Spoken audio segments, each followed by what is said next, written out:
Welcome back to What Arty Noobs with General Disturbance. This is the FV207. It's the Tier 8 British SPG and we're located on the west spawn of Sand River, which is actually my favourite map.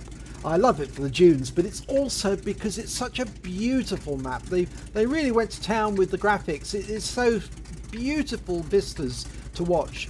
Well, the name of the commander for this battle is Tiltratt, and he's from Philo, or Philox, and battle has commenced.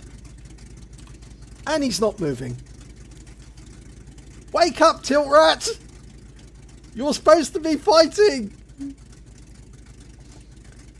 I think somebody needs to go and knock on the side of the vehicle. He might be asleep.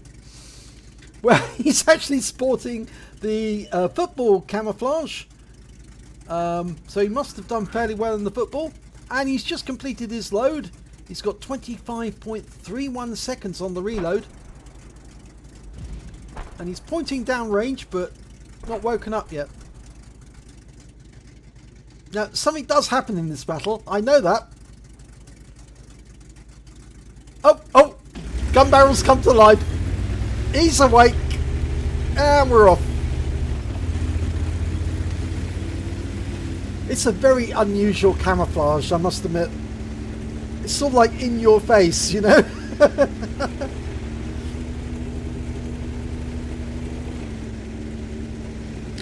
It doesn't really matter what it looks like so long as it gives you the camo rating.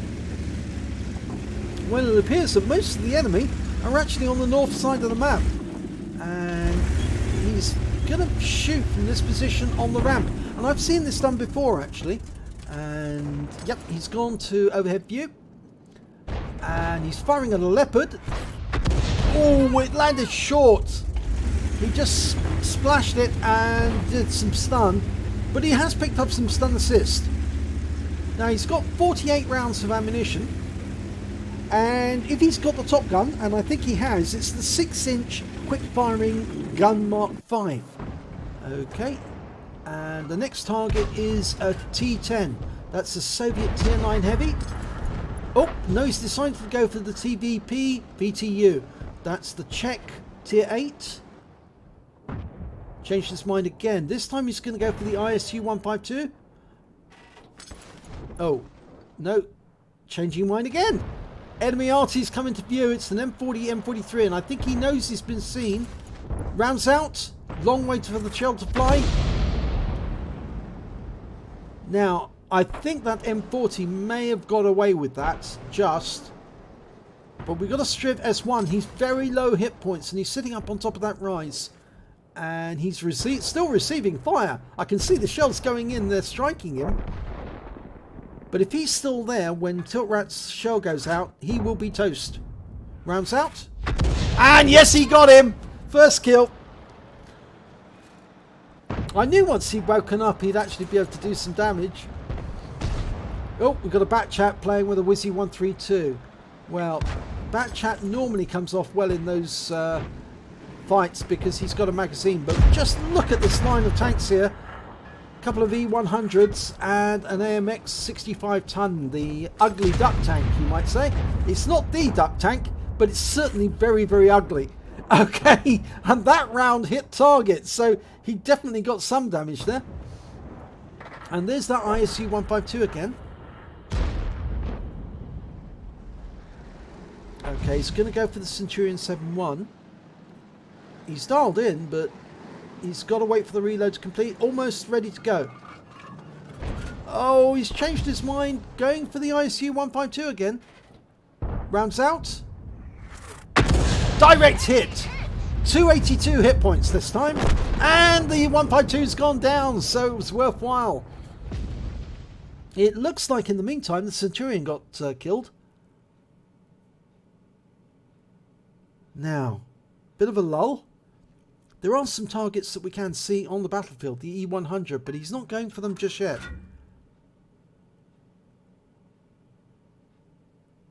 Also looks like one of our teammates, the Conqueror, has turned blue and he may have been banned. I suspect he has been banned. Right, there's that E100. It's very difficult to hit because it's on the ridgeline. But that bat chat didn't last very long there. But there is a 65 ton, the duck tank. Or the ugly duck tank, I should say. And a Malshan. Dialed in and rounds out. Oh, he's pulling back. Oh, it went long. Yeah, that's one of the reasons why it's not always advisable to fire over ridgelines, because it can be very difficult to estimate the exact aim point needed to impact something that's very, very narrow to the aim. Now we've got Centurion backing away. He's going to be as long as he stays out in the open there, tiltratt should be able to get him. Only a second or so to shoot. Should be able to get him. Rounds out. Yes! 117 hit points. He gets him. That's his second kill of the game. Now the Malshan and the E100 are close together. It's going to be it's a really difficult shot because the reverse side of that slope is very, very difficult to hit. That's why it makes it such a good position of defilade. Now that T10, there he is. Yep, you can just get him as long as he sticks his nose out just a little. Oh yes, right onto the engine deck. 311 off that one. And a nice stun, and we're picking up stun assist. He's backing away, still picking up stun assist. That AMX 1390 is hugging the rock. Poor thing is desperately scared of being killed. He's poking out just to take a quick shot and pull back in. Okay, T10 is hit. 149 hit points this time. I don't think we can hit that 1390, but that Pantera is a bit of a threat. He's headed this direction and we've lost sight of him, but I suspect he's trying to fire north. It looks like his gun barrel's facing north. Line him up and rounds out. Direct hit, wipes him out. 194 hit points, third kill of the game, and that was a really helpful shot because that stopped the IS-7 and the Emil from getting hit in the rear. But we lose the Emil and we're still 10 seconds from shooting, and they've backed behind the ridgeline again, so it's difficult to hit. There's the T10, badly damaged, right at the back of that gully. Rounds out. It's more of a speculative shot. Oh, he got him! Fourth kill. He got the T10. Even after he lost sight of him, he fired the round in the general direction and it hit the target. And I always like those because it's a bit of a surprise. You fire the round thinking, oh, I'll get that one. Forget about him. And bang, you got him. I once was on Sand River. I shot from one side of the battlefield to the other side of the battlefield. I'd lost sight of the enemy some time before, but I fired where I thought he would be. And it turned out he was there. And he was taken out. And he's got the 1390. That's his fifth kill. He's having a really good game, tiltratt. Now, TVP VTU. He did aim at this tank earlier. Almost loaded. 7 seconds to go. The IS-7's turning up. And we've indicated target. That lets the IS-7 know that we're going for him. Rounds out. And it's a hit. 221. The IS-7 can now shoot at him. And we will pick up stun assist. Trying to get the angle right. Come on, IS-7. Get some shots in. Looks like that TVP is tracked. He's stationary. Oh, no, he's pulled back. He's repaired his track. Round out. Well, he's stationary now, and now he's dead. So we got the kill. There's the Malshan. This is the difficult target. The very difficult target. There's still 3 enemies left. We're 1 tank ahead. The Malshan is taking fire, but now he's engaging the IS-7. And it looks like the IS-7 was tracked there. So this is going to be helping at danger close. We're loaded. Rounds out. Oh, and we stunned him just as he was killed. So we picked up the stun assist. Now there are only 2 enemies left, an E100 and an RU251. Now we don't know where the RU251 is. He was last seen in the southeast corner of the map. But we know where the E100 was. He's on the reverse slope of that hill, and I doubt he would have moved very far. There he is. Okay, he's been seen, but we will find it very difficult to shoot him. So I don't think we can actually fire here, but all we can do is watch as they kill the E100. And it looks to me like the E100's given up. He's not even fighting back. And he's dead now. But we've been spotted! The enemy spotted us! That means the RU-251's here! Yes! There he is! Oh, this is bad. This is very bad. Ouch. That hurt. That's going to leave a mark. The RU-251 made it all the way up this end of the map, and I did think that he was at risk. But what can you do? You need to shoot at the enemy, and your teammates need your fire support. So unfortunately, all he could do was carry on firing and not relocate. But I did think that RU-251 was close, and he's now dead, and that wins the battle. The T110E3 got him. So 5 kills. Yep, definitely going to need a paint job.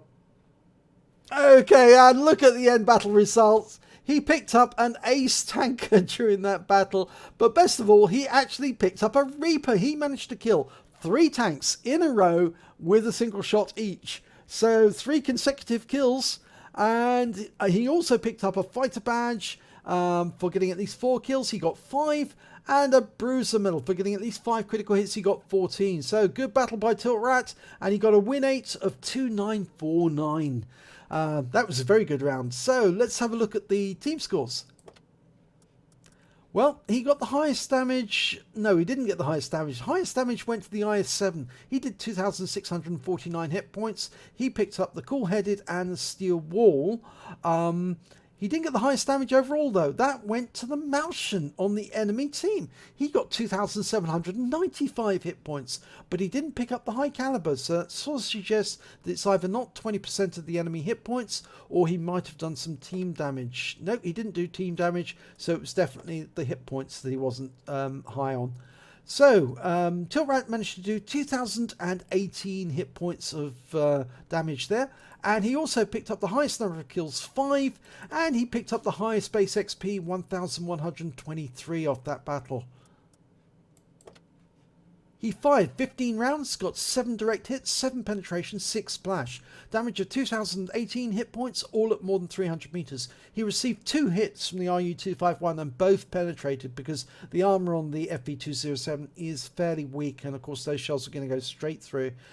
He did damage 9 of the enemy, that's 3/5 of the enemy team, and he killed 5 of the enemy, that's 1/3 of the enemy team. He also did stun assistance damage of 2,076 hit points of 8 stuns. On a premium count, he earned 47,057 credits, and after repair and ammunition resupply, he still had a profit of 19,297 credits.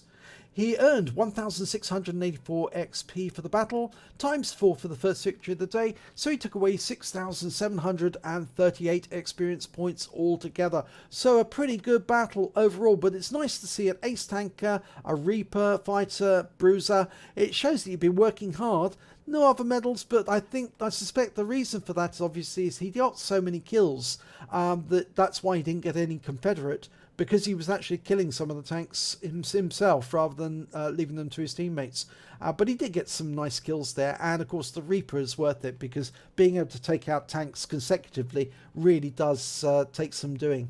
So if you enjoyed this replay, please give it a like and do subscribe to our channel, and hopefully it'll be your replay that I'll be featuring in the next video.